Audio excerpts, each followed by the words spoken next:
So, I want you to consider the physical sensation of what is happening inside your skull at this exact millisecond. Right, which is kind of a wild thing to try and do. Yeah, it really is. Because you are, processing the acoustic vibrations of my voice right now. Converting them into electrical Well, signals. exactly. And somehow, through this completely invisible alchemy, you are experiencing a thought.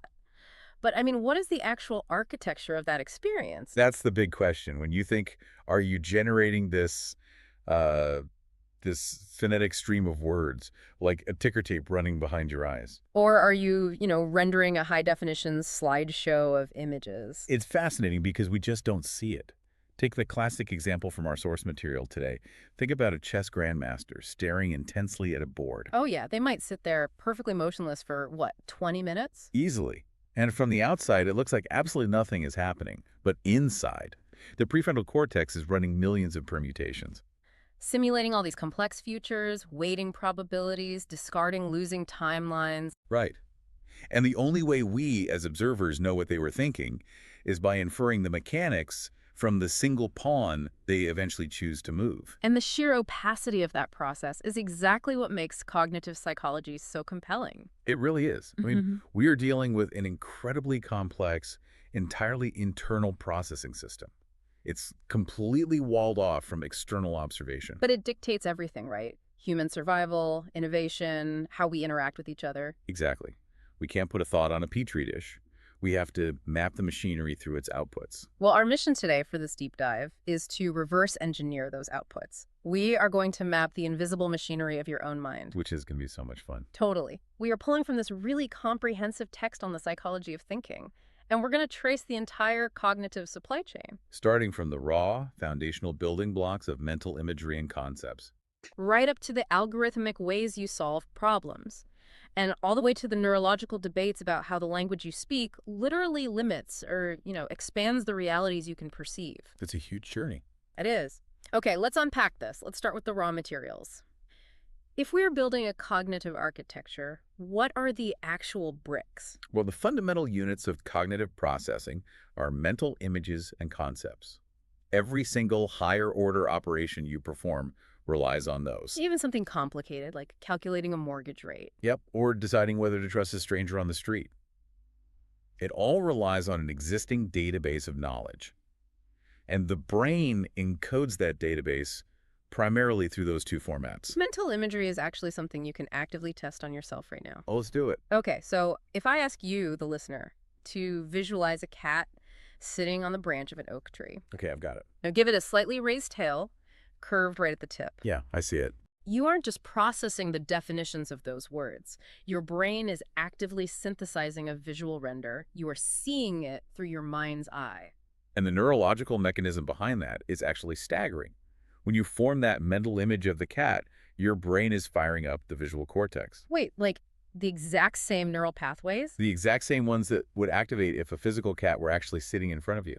Wow, so an image in this context isn't just a metaphor. Not at all. It is a literal mental representation of a sensory experience. It's just generated from the top down rather than the bottom up. Oh, that makes total sense. And I guess this is why translating physical directions into a drawn map is so intuitive for us. Exactly. If you stare at a complex map for 2 minutes and then I take it away, your spatial memory allows you to navigate by querying that stored visual artifact. So it operates like this proprietary rendering engine built into our visual cortex. But we don't just think in standalone pictures, right? No, definitely not. A brain that only processes individual pictures would be incredibly slow, which is why we rely on concepts. Concepts. Okay, let's break that down. Sure. Think about if you're walking down the street and you see an animal you have never encountered before. Like some completely new, bizarre breed of tiny quadruped. Right. You don't freeze in cognitive paralysis trying to figure out what it is.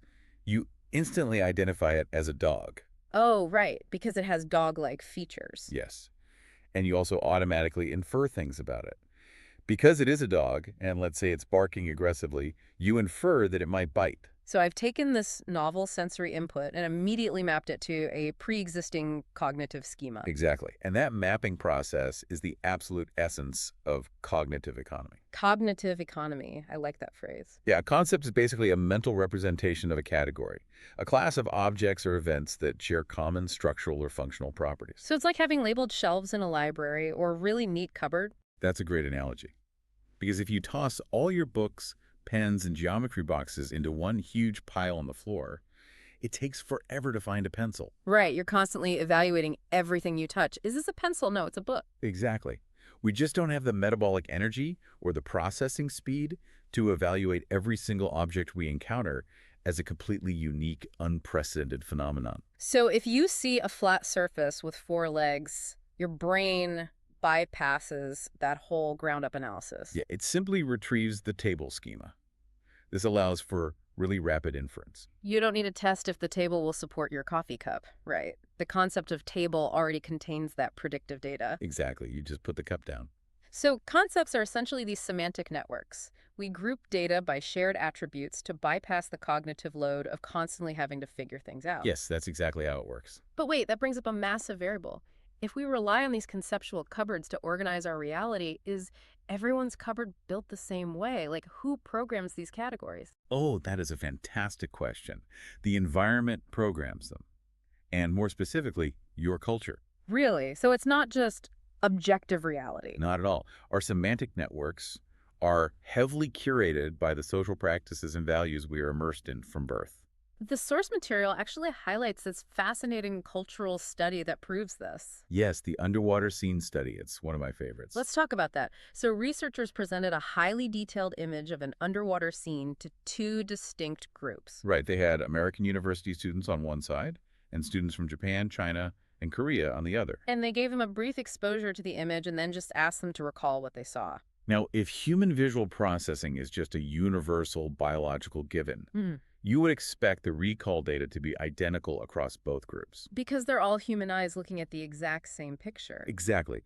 But the data diverged completely along cultural lines. That is so wild. What happened? Well, the American students overwhelmingly utilized what cognitive psychologists call analytical thinking. Their visual recall was entirely object-centric. So they focused on specific things in the picture. Yeah, they focused their attention on the largest, brightest, most salient features of the image. For instance, they would describe a specific large trout swimming to the right. They isolated the primary object from its environment. Precisely. Whereas the Asian students utilized holistic thinking, their recall prioritized the contextual field. Contextual field meaning the background stuff. Right. They remembered the color of the water, the placement of the rocks at the bottom, and how the smaller fish related spatially to the larger fish. That is incredible. And the underlying mechanism here is really profound, isn't it? It really is. It suggests that cultural conditioning actually dictates your visual saccades. Saccades, those are the rapid movements of the eye as it scans an environment, right? Yes. Western cultures historically emphasize individualism and independent agency. And that actually trains the brain to isolate the actor or the primary object in a scene. So you look for the main character, basically. Exactly. But Eastern cultures are rooted in interdependent social philosophies, so they train the brain to scan for relationships and context first. So the cultural lens literally dictates which data points your visual cortex prioritizes before you even consciously formulate a thought about what you're seeing. You've got it. It's deeply hardwired by culture. It's just a perfect example of how our baseline perception is so heavily curated. Our culture writes the algorithm that sorts the raw data into concepts. Right, but processing that raw data is just the very beginning. Yeah, the real heavy lifting of the mind happens when that data encounters friction. Like when things get complicated. Yes, when you actually have to fix a broken bicycle or plan a major event, that's problem solving. So let's see how we use these mental building blocks when we navigate obstacles. How does the brain actually solve a problem? Well, from a cognitive perspective, problem solving is defined simply as goal-directed thinking. Goal-directed, okay. It is the process of navigating from an initial state, which is the friction or the deficit, to an end state, which is the goal. And the space between those two. We call that cognitive distance the problem space. And to cross that space, you have to deploy specific mental operations. The text outlines a highly structured 7-step sequence for this. Let's walk through it. Okay, give me a scenario. Let's say you are tasked with organizing a complex event, like a school play for Teacher's Day, and you only have 1 week to do it. Stressful, but a good example. Step one is simply identifying the problem. You are defining the constraints. You have 7 days. Step 2 is representing the problem internally, right? Mapping out the variables. Exactly. You realize you need a script, a budget, actors, a venue. You are laying out the board. Then step 3. This one requires breaking the overarching goal into manageable sub-goals. Right, a process known as means-end analysis. Yeah. You can't just have a play. You have to first secure funding.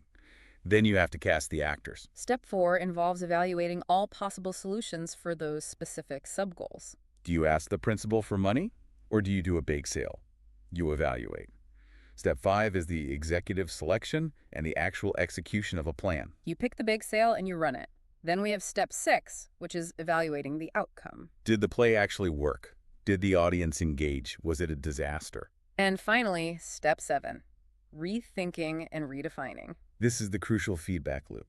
You update your cognitive schemas based on the success or failure of the event. So you're storing that data for the next time you face a similar problem space. Exactly. It reads like a highly efficient computer algorithm. It really does. But human cognition isn't always perfectly efficient, is it? No. In fact, we are frequently hijacked by our own drive for efficiency. Wait, how does that work? What's fascinating here is how our past successes can actually become our biggest blind spots.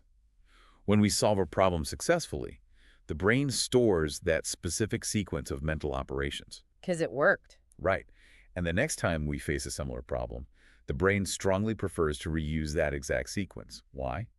Because it requires significantly less ATP, less metabolic energy than generating a novel solution. So the brain is just being lazy. Efficient is a nicer word, but yes, it leads to a cognitive trap known as a mental set. A mental set. So that's algorithmic rigidity. You become so locked into a familiar pathway that you become completely blind to more efficient alternatives. Yes. The text uses a classic cognitive psychology experiment to demonstrate this, the water jar problem. Oh, I love this one. Let's do it. Let's banter through it. Okay, the setup is deceptively simple. You are given 3 empty jars of varying capacities. Got it. Jar A holds 21 milliliters. Jar B holds 127 milliliters. And jar C holds 3 milliliters. Okay, 21, 127, and 3. Your objective is to use these jars to measure out exactly 100 milliliters of water. Right. And the solution requires this specific, slightly complex algorithm. Let's see. You fill the massive jar B to its 127 capacity. Correct. Then you pour water from B into jar A, filling it up. That subtracts 21, leaving you with 106 in jar B. Yeah, keep going. Then you pour from B into jar C, subtracting 3, leaving 103. You empty jar C and pour into it from B one more time. Subtracting a final 3 leaves exactly 100 milliliters in jar B. Flawless. So the formula your brain just learned and validated is B minus A minus C minus C. B minus A minus 2C. Got it. Now, if I give you 5 more problems that require this exact same algebraic structure with different numbers, your brain will execute it flawlessly and rapidly. You develop a robust mental set. I'm feeling confident. Bring on the next problem. But the trap snaps shut on the next problem. I tell you that you now need exactly 20 milliliters. Okay, 20. Your new jars hold 23, 49, and 3 milliliters, respectively. Okay, so because my brain is deeply entrenched in that mental set, my immediate instinct is to map the B minus A minus 2C formula onto these new numbers. Exactly.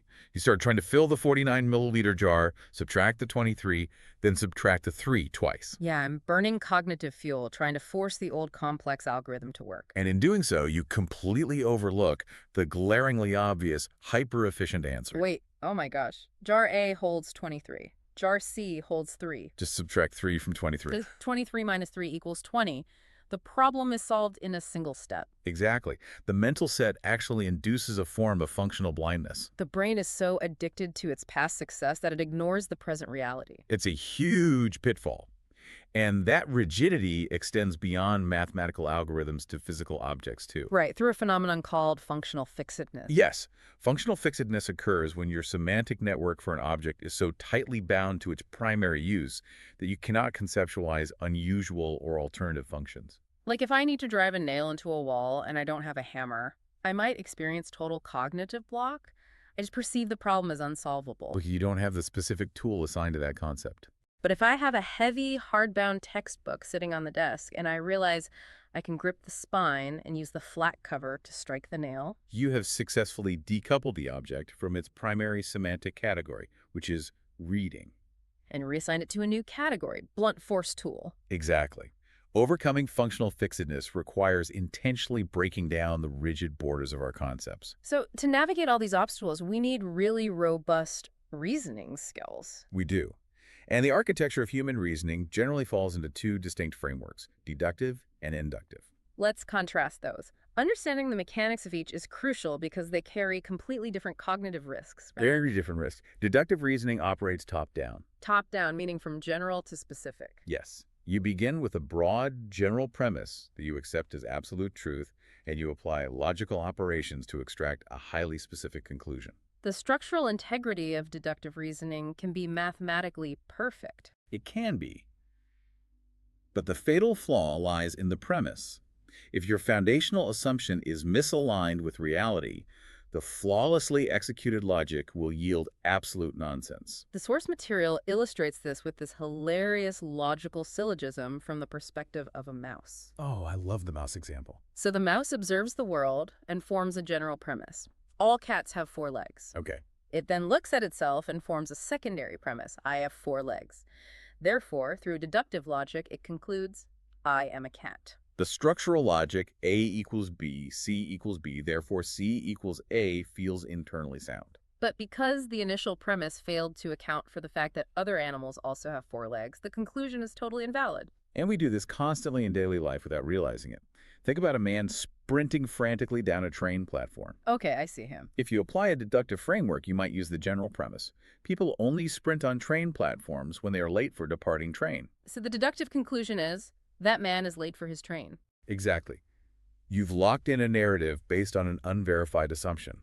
Which is why we need inductive reasoning to act as a corrective balance. Yes.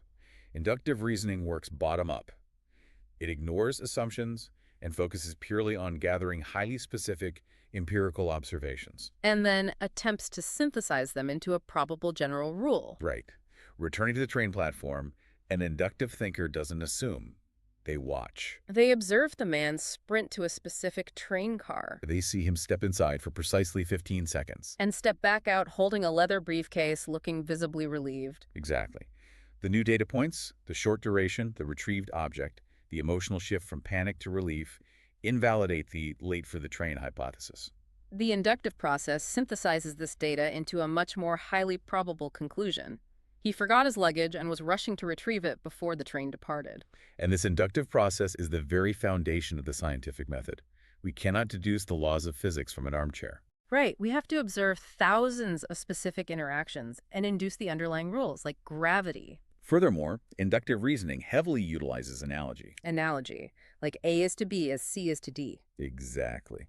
Mapping the structural relationship between known variables onto unknown variables to accelerate understanding. So we know how to figure out a math puzzle or fix a bike. But problem solving, whether deductive or inductive, is usually geared towards situations where a definable right answer exists, right? Yes. The man either missed his train or he didn't. The water jar requires exactly 100 milliliters. But what about when there is no clear right answer? What happens when the cognitive space is murkier and we are forced to navigate competing subjective values? That transitions us from problem solving into the interrelated domains of judgment and decision making. Okay, let's separate those two. What exactly is judgment? Judgment is the cognitive mechanism by which we evaluate reality. It is the process of forming opinions, drawing conclusions, and assigning value to objects, people, or events. And we base that on a synthesis of past knowledge and current evidence. Yes. And judgments are often highly automatic. They rely heavily on heuristics, which are mental shortcuts. So, for example, if I meet someone at a networking event who is highly articulate, extremely outgoing, and effortlessly persuasive, Your brain cross-references those traits with your concept of successful sales professionals. and I immediately form the judgment, this person would be an elite salesperson. Exactly. You haven't seen their resume, you haven't seen their sales numbers, but your judgment has automatically assigned them a high value in that specific context. And crucially, judgments are iterative, aren't they? They aren't permanent files. No, they constantly evolve. Think about encountering a new professor on the first day of university. Right. They hand out a massive syllabus, speak in a severe tone, and enforce strict seating. Your immediate heuristic judgment is that they are punitive and rigid. But over the next month, you observe them staying late to tutor struggling students. Or adjusting deadlines for those with emergencies. Right. Your cognitive system ingests this new evidence and continuously updates the judgment. You eventually recategorize the professor as demanding but highly empathetic. So judgment is the continuous, dynamic evaluation of the board state. Yes, it's how we label the world. Decision-making, then, is the act of choosing a specific move based on those evaluations. Exactly. Decision-making occurs when you are presented with multiple viable alternatives, and you must select one path by calculating the relative costs and benefits. So just to clarify this pushback in my own head, judgment is how we label the world, and decision-making is how we navigate those labels based on our personal priorities. That is perfectly stated. And the difficulty of decision-making lies in a concept economists call subjective expected utility. Subjective, meaning it's not the same for everyone. Right. The value of an option is not objective. It is entirely dependent on the internal priorities of the individual making the choice. The text actually provides a quintessential dilemma for this. Imagine a student who is an elite badminton player. They have just been selected to compete in a prestigious state-level tournament. Huge opportunity.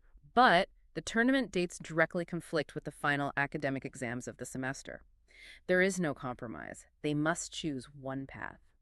Now, if human decision-making were purely objective, every single student facing this would make the exact same choice. But because it relies on subjective utility, the outcomes diverge radically. Exactly. One student's cognitive model might heavily weight the long-term compounding benefits of academic grades for university admission.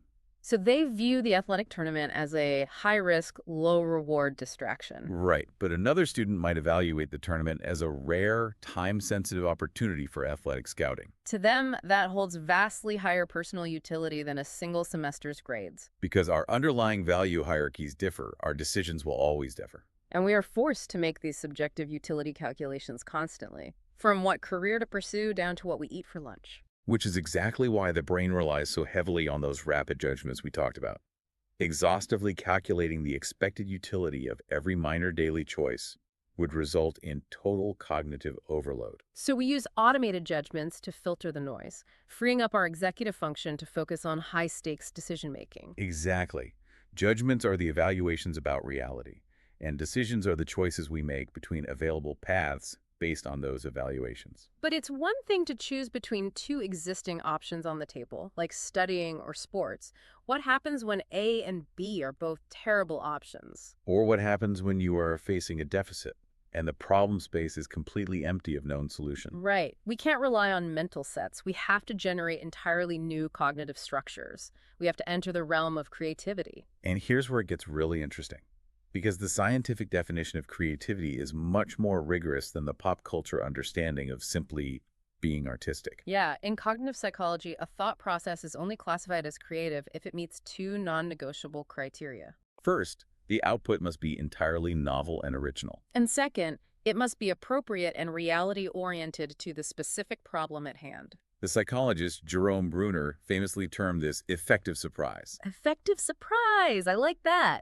So if an engineer proposes building a bridge out of wet spaghetti... That is certainly a novel and surprising idea, but it lacks appropriateness. Right, it ignores the reality of physics, so it isn't creative, it's merely eccentric. True creativity requires generating a bizarre, surprising solution that actually solves the parameters of the problem. It's for everyday tasks, not just for scientists or artists. The source material provides stunning examples of this everyday creativity. Creativity applied to survival and efficiency. Consider A.D. Carve, an Indian botanist. Right. The problem he faced was a lack of clean, sustainable fuel in rural areas. The existing solutions were either too expensive or highly polluting.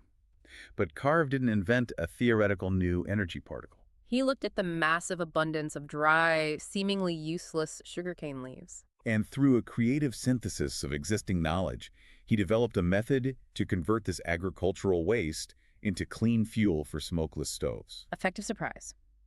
Or take Ashish Panwar, a high school student who won a bronze medal at the International Robotics Olympiad by building a 5-foot-tall functional robot. He didn't have access to billion-dollar tech labs. He achieved effective surprise by recombining accessible materials in highly original, reality-oriented ways. To understand the cognitive mechanics of how Carve or Panwar achieved this, we rely on J.P. Guilford's structural model of intellect. Yes, Guilford fundamentally bifurcates human thought into two modes, convergent and divergent thinking. Convergent thinking is algorithmic, right? Yes, it is deployed when a problem has a single, verifiable, correct answer. The mind must converge on that singular point. Like a math series. 3, 6, 9, what comes next? 12? Your brain searches for the one true data point. Divergent thinking is the exact opposite. It is deployed when a problem is inherently open-ended and possesses multiple potential solutions. Instead of narrowing in, the cognitive search parameters fan out.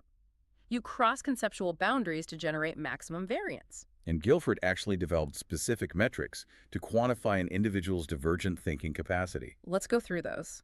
The first one is fluency. Fluency is the sheer volume of ideas you can produce per minute. So if I ask you to list alternative uses for a standard paper cup, someone with low fluency might list 3. But someone with high fluency might list 30. The second metric is flexibility. This measures the conceptual variance of those ideas. Right. If your 30 uses for the cup are all variations of drinking different liquids, your flexibility is incredibly low. You're trapped in a single semantic category. High flexibility requires category jumping, using the cup as a protective seedling planter, or a makeshift acoustic amplifier for your phone. Or slicing it open to use as a geometric stencil. You're jumping categories. The third metric is originality, the statistical rarity of the generated idea. And what's fascinating is that cognitive research proves fluency and flexibility are the required fuel for originality. Really? How so? The brain usually purges the most obvious, culturally conditioned ideas first. Only after you exhaust the conventional semantic networks do you force the brain to forge novel neural connections. Leading to truly original outputs, you have to get the bad ideas out first. Exactly. And the final metric is elaboration. Elaboration is the executive function required to take that fragile, highly original idea and build out the structural details necessary to make it appropriate and reality-oriented. Returning to Bruner's requirement of effective surprise. Okay, I challenge you to explain how Edward de Bono advanced this understanding, because his concepts of lateral versus vertical thinking are legendary. De Bono's analogy perfectly captures the mechanism. Vertical thinking, which aligns with convergent, logical thought, is like digging a hole deeper and deeper. You are optimizing a single pathway. Yes. But lateral thinking is the realization that no matter how deep you dig that hole, it will never be in the right place. You have to stop, step sideways, and begin digging in an entirely new conceptual location. But the human brain is highly resistant to lateral movement. It prefers the energy efficiency of the deep vertical hole.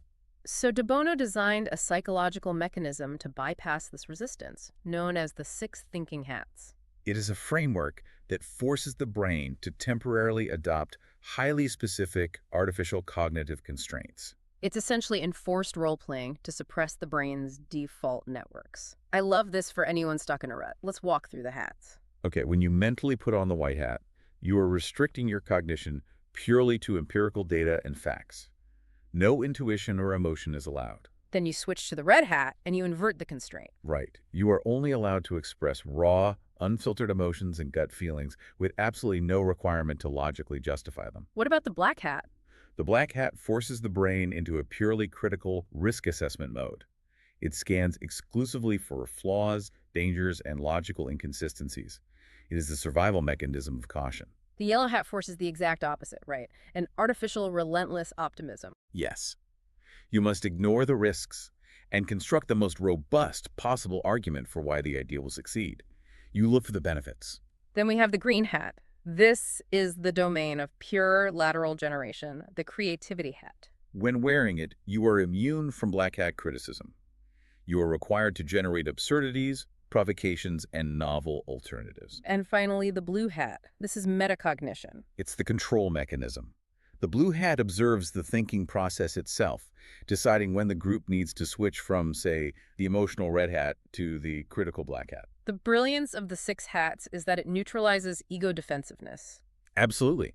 If someone criticizes an idea you generated, your amygdala often triggers a defensive threat response, shutting down your creative fluency. But if the group is mutually wearing the black hat, the criticism is externalized. It's not a personal attack, it's just the temporary rule of the game. It allows the brain to evaluate ideas without triggering emotional friction. Even with tools like the six hats, we have to recognize that creativity is not just the spontaneous lightning strike.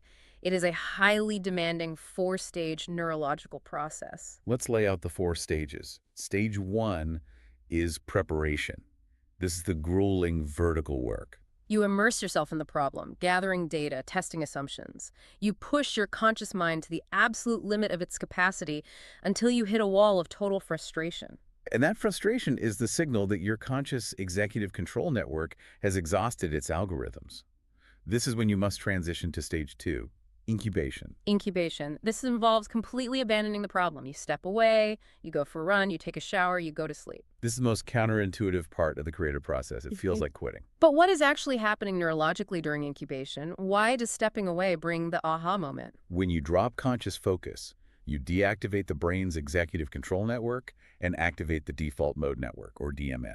And the DM operates below conscious awareness. Exactly. It begins wildly scanning your vast semantic networks, making highly remote associative connections that your logical brain would have immediately vetoed, It is silently testing millions of weak neural pathways. which leads to stage 3, illumination, the legendary aha moment. The DMN finally synthesizes a novel, appropriate connection, and the solution suddenly boosts into your conscious awareness, seemingly out of nowhere. Usually when you're doing something completely mundane like washing the dishes. But the process doesn't end with illumination. You must immediately enter stage 4, verification. Right. The brilliant insight generated by the subconscious must now be subjected to rigorous convergent logic. Does the wet spaghetti bridge actually hold weight? Verification ensures the novelty is actually appropriate to reality. And if you are trying to accelerate this process in a group setting, the text advocates for Osborne's classic brainstorming technique. And the fundamental cognitive rule of brainstorming is the absolute necessity of separating idea generation from idea evaluation. You have to keep fluency high.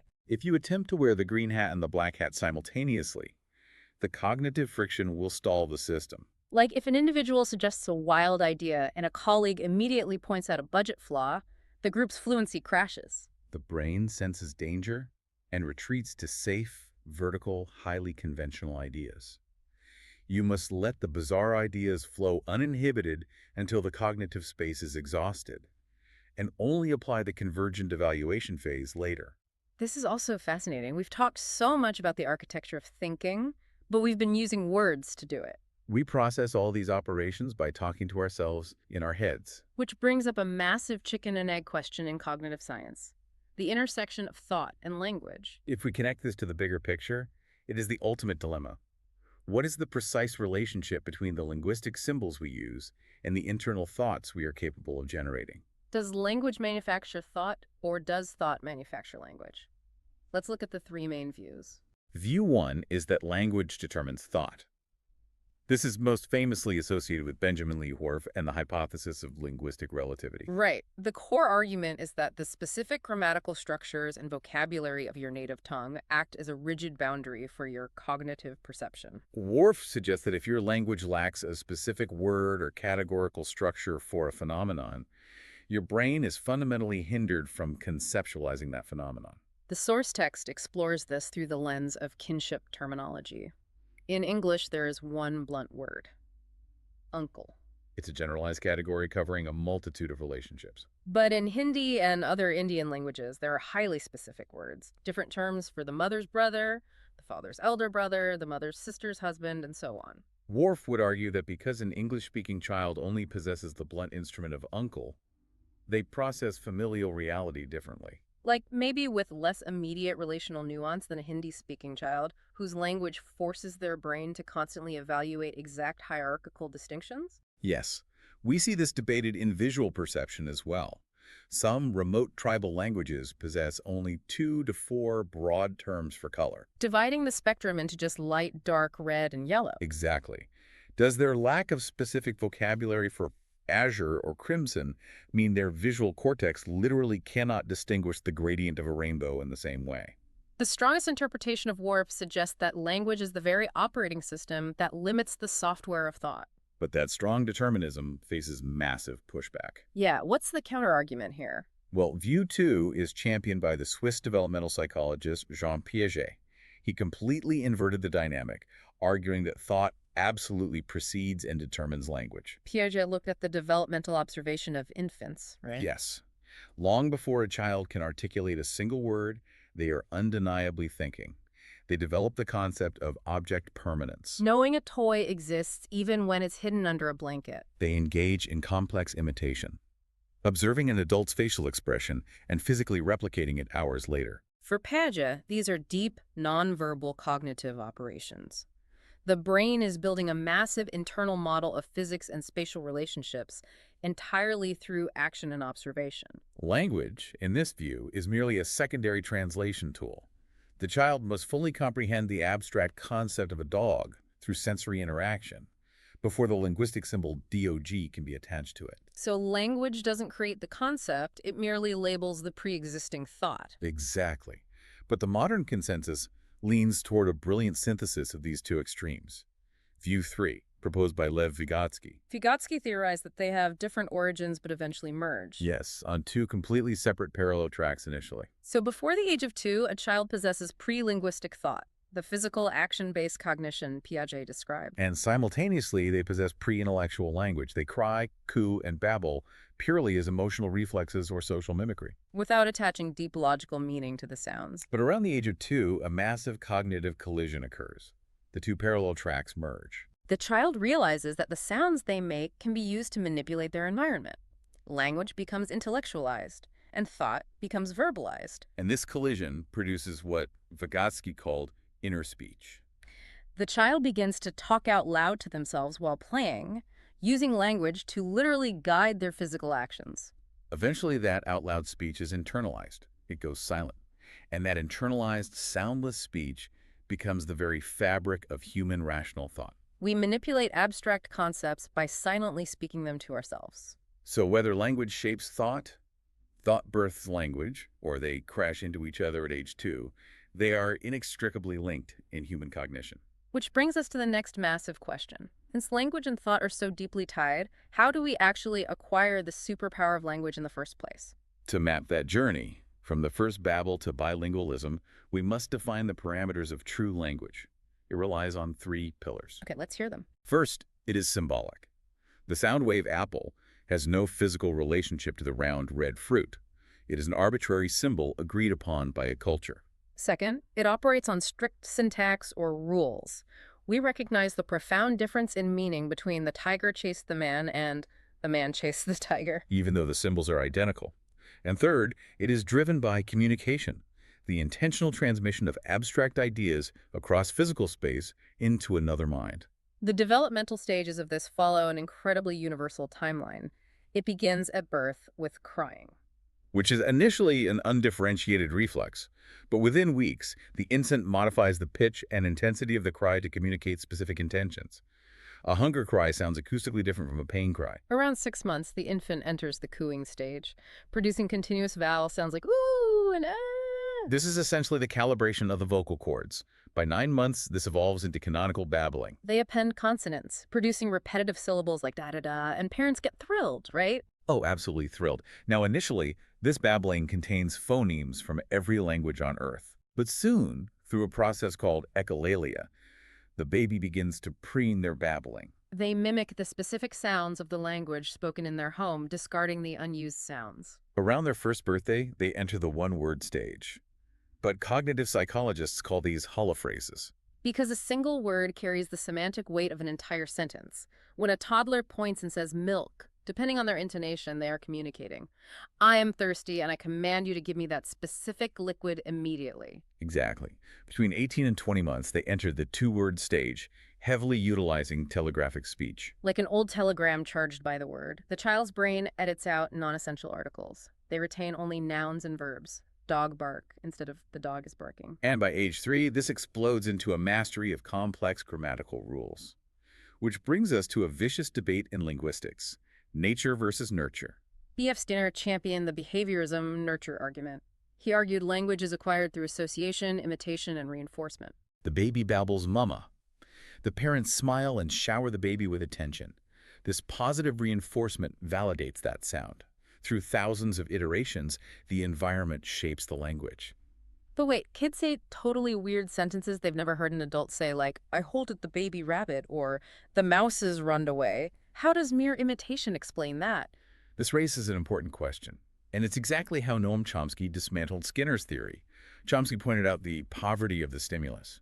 The child isn't imitating a reinforced sound. They are actively applying a highly abstract grammatical rule, like adding ed for past tense to irregular verbs.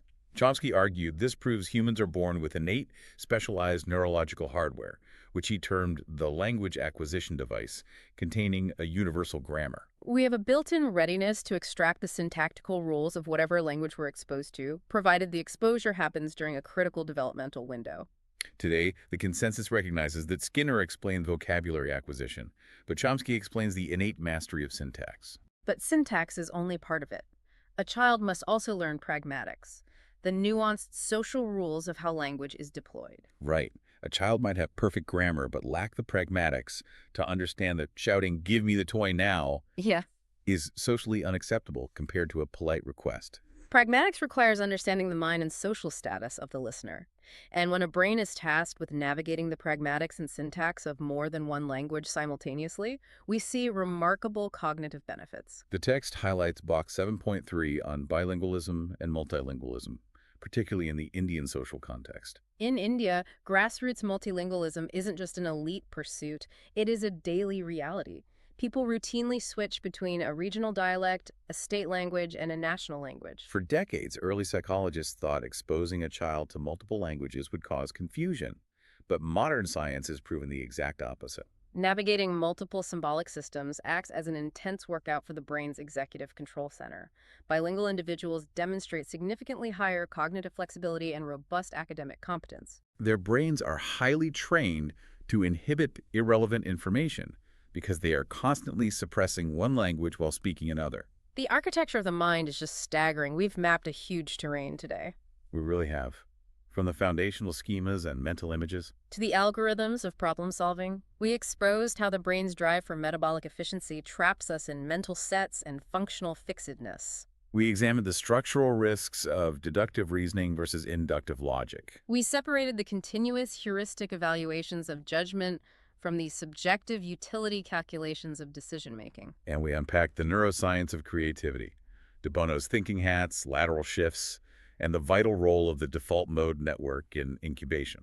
And finally, we explored the profound entanglement of language and thought, from Worf's boundaries of perception to the miraculous journey from a screaming infant to a multilingual thinker. It's an incredible cognitive supply chain. So what does this all mean for you, the listener? It means the invisible machinery of your mind is no longer a black box.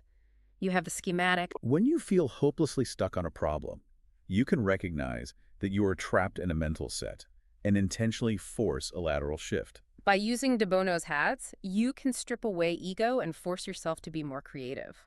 You are not at the mercy of your cognitive algorithms. You can become the active programmer of your own cognition. It is a profound level of cognitive agency, and it leaves us with a really compelling, highly speculative frontier to consider.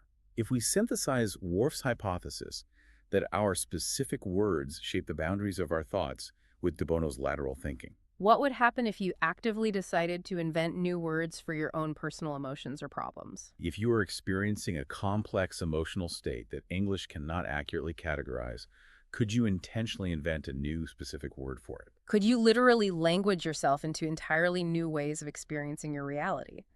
It's a fascinating question of cognitive control. Think about that the next time you're lost for words.